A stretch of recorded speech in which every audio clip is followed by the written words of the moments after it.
Well, hello and welcome back to the Holub Project. Me and the old brother and/or professor are sitting in the old black truck. If you haven't seen the introduction of this thing, go check that out. But we're going to show you a real simple, easy, only cost you $100 way to.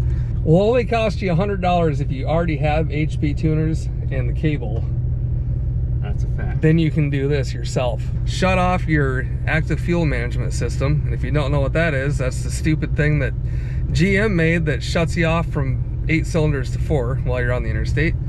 And then you get a collapsed lifter and you got to pull ahead and replace lifters and all the other crap. So you just shut it off and get rid of it. But anyway, we're going to do that. We're going to look at whether or not we can do anything with TPMS sensors, if we can get rid of that stuff from being on the cluster. We're going to look into power enrichment and the adjustments you can make in that. And he'll give you a little once over here on the HP tuners, so we'll get that thing fired up and we'll get right back with you. So Matt's got this thing fired up. He'll run you through the proper steps here to get it going. Yeah. So as Bob explained, if you have your HP tuners and you got your credits, you know, then we can go through it like this. If you're taking it to an actual tuner, this is what they're going to do for you. The first thing that they're going to do is they're going to connect to your truck and they're going to use the HP tuner software. We're going to hit the green button and we're going to download the file of the truck so it can be modified. So basically you're going to click the green arrow, you're going to hit the read, and then it'll take a few minutes if Bob has the key forward.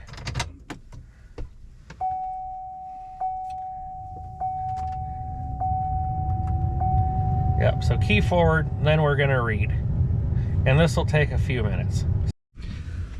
Also, one other thing that you can do with HP tuners while you're in here is if you have bigger wheels and tires, you can go ahead and change the programming for your speedometer so that it's correct after you change tire and wheel size. So we're gonna look at that as well while we're in here.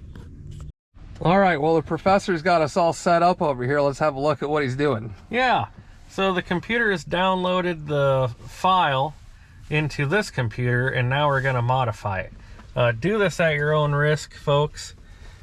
So here we go. We've got the engine tab open, and then we go to the fuel tab, and then we're going to go over here to fuel saving.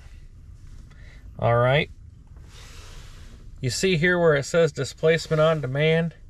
We're going to simply change that to disable, and there you go. You go ahead and you write the tune back to the truck, and then you're not kicking out of actual V8 mode to 4-cylinder mode to V8 mode. One caveat to this: if you take your truck to the GM dealership and they download and write your tune back, this will disappear. So keep that in mind if you're going in for service. This is kind of like a you thing. Once that tune is written, hold it near and dear to your heart, or make sure that your tuner is able to, you know, put it back in if you feel that you need to go to the dealership. Another option for you is they have little cards that plug into your automotive diagnostic connector, and you can run an AFM DOD edit on those, and it just rides in that diagnostic port forever, and it does exactly the same thing that we're doing here. And you can pick those up on Amazon, whatever. The difference is that your flexibility with HP tuners and having a tune written for you is more specific than getting the what would you call that thing? Little OBD2 card? Yeah, OBD2 card or dongle. I think we could call it dongle that you would fit up in that thing that would just ride with you. So a couple options there for you. We're going to go ahead and delete the DOD on this one. We're going to get a tire measurement for Bob here. We're going to jump into the Blue Cat transmission tool. We're going to leave his shift points alone. Actually, we don't even need the Blue Cat transmission tool. HP Tuners has a really nice feature here for you. Okay, so HP Tuners under the Edit tab has a gear and tire wizard here. You can go ahead and put your tire size and gear ratio in, and it'll automatically do the calibrations for you since this thing has upsized tires on it. I'm not sure. We'll probably have to go out, get the reading on the side of the tire, go to Tire Rack or a place like that to get the actual diameter, because this thing's looking for a diameter of the tire and then the gear ratio. So if you had a 373 gear, you would put the 3.73 in there and put your new tire size in, because currently it says you have a 30.79 or 30 3/4 inch tall tire with a 373 gear. So we'll just go ahead and update that, and it'll calibrate your speedometer for you. So this truck specifically is a 373 rear end gear, and you can figure that out by looking at your RPO code. Yep, your RPO codes in the glove box and decode those. So this is 373 rear end, and it does have 35-inch tires on it. Yep, upgraded to 35-inch tall. So what we ended up doing is we went to Tire Rack, went to the specifications for the brand and type of tire that it was, and it'll show you that the overall diameter 34.5. They're called a 35-inch tire. So we'll plug that number in to our HP Tuner software. We'll go 34.5, and it'll tell you that it has a multiplication factor of 1.12. You're gonna hit that adjust button. It'll make all the adjustments for you. It'll go through using the factory tuning for the transmission. It adjusts all that stuff by 1.12. So all your shift points for gears 1, 2, 3, 4, your torque converter lockup, and that should be about it. So when you're going down the road, now that we've upgraded the tires, if it was shifting back and forth, back and forth, back and forth, all those things should be updated now. And that will be fantastic, because driving this truck, it really likes to come in and out of torque converter lockup, and this will help tremendously with that. And also, you can't do any of this stuff with just plugging that dongle into the deal. So there's an advantage to actually having HP tuners in the cable and the capability to do all this stuff. That's true. So these fuel injected vehicles, you guys might be familiar with a carburetor.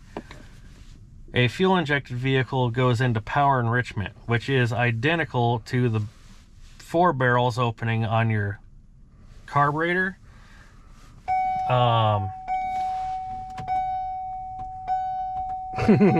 Sorry about the dinger. Okay, so we're gonna look at this. I want to explain to you guys how it works. You go to the fuel tab under engine, power enrich, and then you can show here that there's a few tables here. You can see that the enrichment throttle is at 0.05%, and then it gives the description down below here. It says power enrichment mode, throttle. After PE becomes active, throttle has to drop to a certain value before the ECM drops out of power enrichment. So it's saying you need a 5% throttle change in your position before it drops out of enrichment here. It also shows you certain parameters have to be met before power enrichment happens. So these things use a volumetric efficiency table. It has to be at least 55 kPa. You can think of that in terms of your inches of mercury.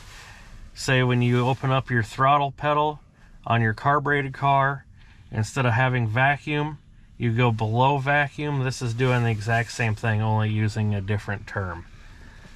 So this is what it's doing. Parameters have to be met here. 55 kPa is when your enrichment kicks in.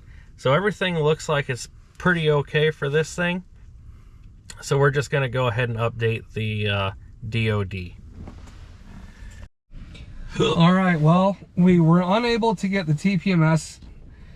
It wasn't in HP tuners. It must be stored in a module body control or something like that that isn't on here, so we had to leave that alone. But we got the DOD or active fuel management, whatever you want to call it. We got that turned off. We got the tire size changed and put in, which also changed the shift points of the transmission and all that kind of stuff. And we got the power enrichment all adjusted and set up the way that we wanted that. So that's just a real quick overview of HP tuners. And if you have one of these LS motor trucks that has any of these options of what you can do with HP tuners, and if you're lucky enough to own it, it's going to cost you $100. Otherwise, if you take it to a tuner, they can do all this same stuff, a little different than the dongle. And the professor here is lucky enough to know how to do all this crap, because I don't. Oh, it's just one of those learned things. See, when you grow up broke, you either have to learn how to fix your own stuff or how to save money, and I just can't save money, so so we just gotta learn and go about it. Who knows what's gonna happen in the next 20 years, if I'm gonna be able to fix anything or not. So I might be at the mercy of another young kid. I'll be sitting there watching YouTube or whatever the newest thing is, and I'll be thinking back to the good old days. But we all thank you for watching, me and Bob, for Absolutely. Sure. 100%. Be sure to give us a like and a share and click that subscribe button. We'd appreciate it. Yes, thank you very much. All right, well, we're on the test drive here. See how these transmission shift points and stuff changed when adjusting the tire size and the power enrichment. And we are just coming out of some little small town here in Iowa. And once this next car goes by, we will take off and see how the shift points feel. All right, here we go.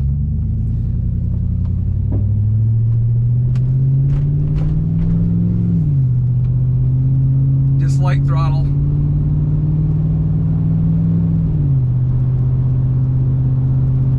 Oh, that's substantially better.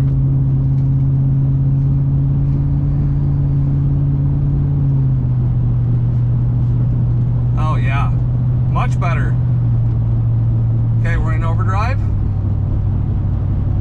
1400 RPM. Doing about 56 miles an hour. 13 miles a gallon, which is to be expected with these big hog wheels and tires on it. And that drives substantially better. It was in and out of V8 and V4, and it was in and out of torque converter lockup, and just wasn't really that enjoyable to drive. So what a difference that made.